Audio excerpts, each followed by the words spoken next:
देखिए, इस दुनिया में जिसमें हम रहते हैं इसे 3 डायमेंशनल या 3D की दुनिया कहते हैं।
आने वाले वक्त को देख सकते हैं, वो दीवार के उस पार भी देख सकते हैं,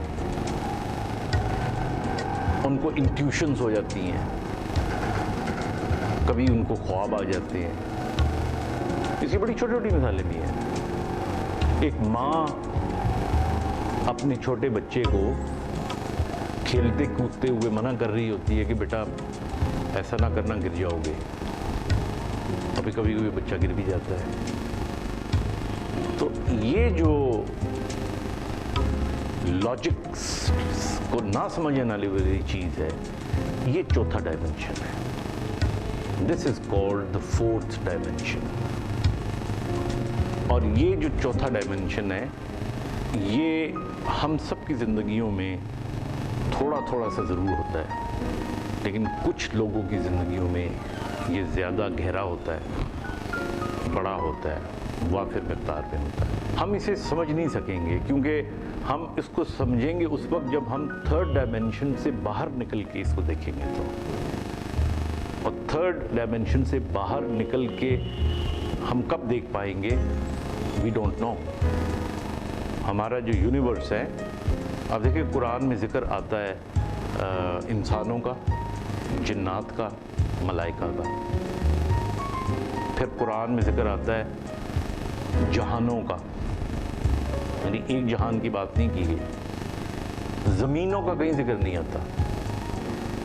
अल्लाह ने ये नहीं कहा कि जी और बहुत सी ज़मीनों का सैर की या सफ़र किया, लेकिन अल्लाह ताला ने ये ज़रूर कहा है कुरान में कि जी हुजूर आसमानों का सफ़र किया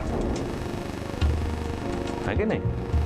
तो जहानों का, आप सारे जहानों के नबी हैं, आप तमाम जहानों के लिए रहमतुल लिल आलमीन हैं। तो तो ये जो हमारा जहान है ये इन 3 डायमेंशन के अंदर रहता है। एक और डायमेंशन होगी जिसको हम समझ नहीं पा रहे, क्योंकि हम इसी 3 डायमेंशन के अंदर रहते हैं। अगर हम इसको यहाँ से देखेंगे चौथे डायमेंशन में बैठ के, तो फिर हमें ये समझ आ सकता है ना। यहाँ बैठ के समझ में नहीं आ सकता। हाँ, हम कुछ इसका अक्स अपने जहन में ला सकते हैं, इसकी कोई निशानी हमें शायद समझ में आ सकती हो, और ये निशानियाँ हमें हमारा मज़हब तमाम मज़ाहिब के अंदर आपको मिलेंगी। अब मलाइका का जिक्र होता है, मलाइका जो है वो हो सकता है 3rd डायमेंशन से निकल के 4th डायमेंशन में रहते हों या 5th डायमेंशन में रहते हों। कुरान में 7 आसमानों का भी जिक्र है। हो सकता है इशारा हो इस कायनात में 7 डायमेंशंस हों।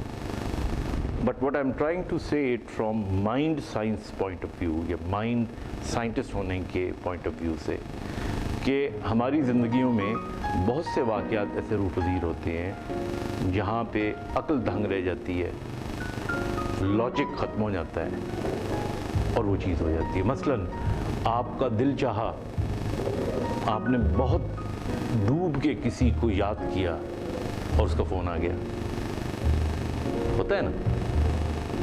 सो where is this happening? This is the 4th dimension of life. And to get richer in the 4th dimension of life, I think you learn to live within yourself, give more time to your own self, look into yourself. और अल्लाह ताला तक भी पहुंचने का जो सबसे आसान तरीका है वो यही होता है कि आप मेडिटेट करें। जब आप मेडिटेट, नमाज क्या है? मेडिटेशन है। आप नमाज पढ़ते हो और उस वक्त मेडिटेट करते हो, अल्लाह को याद करते हो, एक नुक्ते पे मरकूज़ होते हो। इससे आपकी रूहानियत जो है वो बढ़ती है। आप अगर मज़हब से ताल्लुक़ नहीं भी रखते तो ये एक्सरसाइजेज़ आपको योगा में मिलेंगी। योगा के अंदर उनका बिलीफ ये है कि ये दुनिया जो है 4 चीज़ों से बनी है, जिसमें आग, पानी, हवा, ये 3 जिनको ज़्यादा अहमियत दी जाती है। तो इस तरह मट्टी चौथी उसकी अहमियत है, लेकिन कॉन्सेप्ट कहीं ना कहीं ये मिलेगा। सो आई थिंक हम लोगों को कभी भी बहुत ज़्यादा परेशान नहीं होना चाहिए whenever we come across people who sometimes have supernatural powers। अल्लाह की तरफ से जो supernatural powers मिलती हैं वो नबियों को, क्योंकि मौजज़ात इसीलिए नबी कर सकते हैं। जो वली होते हैं वो करामात करते हैं, और जो आम लोग होते हैं वो जो जितने अल्लाह के करीब होते हैं उतना ही उनका इंट्यूशनल सेंस या peeping through this 4th dimension, ये ताकत उनकी बढ़ जाती है। So I think this is one way of looking at the 4th dimension. Thank you.